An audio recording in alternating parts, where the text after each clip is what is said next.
Once upon a time, Jesus began, his eyes twinkling with wisdom. There were two men who both dreamed of building the perfect house. One man was wise, and the other, well, let's just say he wasn't quite as wise. The first man, whom we'll call Solomon, like the wise king of old, was careful and thoughtful. He knew that building a house wasn't just about how it looked on the outside. It needed a strong foundation, something that would hold it steady, no matter what. So Solomon searched high and low for the perfect spot. After days of walking through forests and valleys, he found it, a large, solid rock perched high on a hill. Jesus motioned to the sky, his hands tracing the outline of the sturdy rock. This rock was tough, unshakable, and strong. Solomon knew it was the perfect place to build his home. He worked hard, day and night, laying each brick carefully, knowing that his house would stand tall for years to come. The children were captivated, their imaginations soaring with the image of Solomon's house standing proudly on the rock. But then there was the other builder, Jesus said, lowering his voice mysteriously. His name was Joram, and unlike Solomon, he didn't want to waste time looking for a strong foundation. He wanted his house up quickly, something fast, something easy. So he built his house on sand. Soft, shifting sand. Joram's house went up quickly, Jesus said, raising his eyebrows. It was beautiful on the outside, but inside it was different. Whenever the wind blew, the walls creaked and swayed. Sometimes the floor wobbled beneath his feet, but Joram ignored it. After all, it hadn't fallen down yet, had it? Days passed, and everything seemed peaceful. Both Solomon and Joram were pleased with their homes.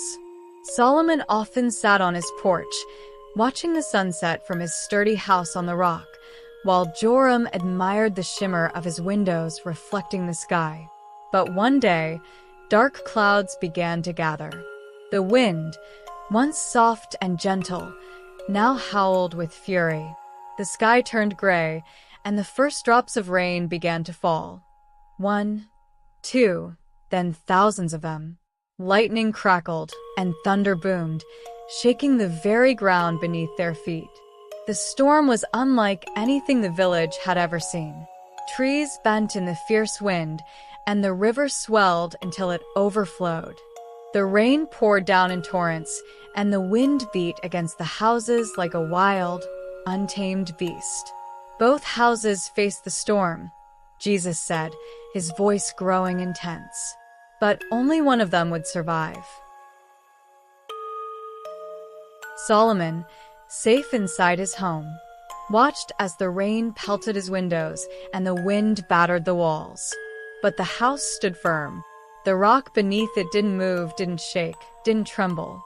Solomon's house was safe. But down in a valley, where Joram had built his house on the sand, things were different. The rain soaked the ground, turning the sand into a slippery, muddy mess. The wind pounded the walls, and the floors began to tremble. With a great groan, the house swayed, and then, crash!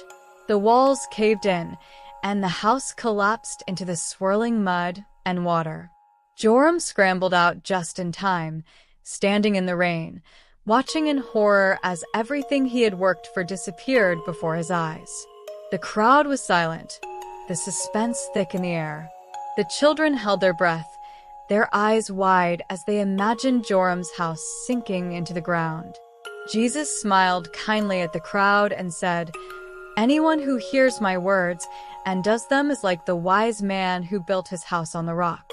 But anyone who hears my words and ignores them is like the foolish man who built his house on the sand. When the storms of life come, and they will, only the house built on the rock will stand." One small boy, his name was Levi, and his eyes sparkled with wonder. He ran up to Jesus, tugging at his robe. "Teacher," Levi said in a small voice, "how do I build my life on the rock? I'm not a builder, but I want my life to be strong, like Solomon's house." Jesus knelt down, his eyes full of love. "Levi," he said softly, "building your life on the rock means trusting in me. It means listening to my words and living them every day. When you are kind to others, when you tell the truth, when you love God and your neighbors, that is how you build your life on the rock." Levi nodded, his heart filled with determination. "I'll do it, Jesus. I'll build my life on you." Jesus smiled, placing his hand gently on the boy's shoulder. "And when the storms come, you will stand strong, just like the house on the rock." So, dear reader, what will you choose? Will you build your life on the sand, where everything can be swept away in a moment? Or will you build your life on the unshakable rock of Jesus, where your heart can be safe, strong, and full of hope? The choice is yours. But remember, the rock is waiting for you, and he's ready to help you build something that will last forever.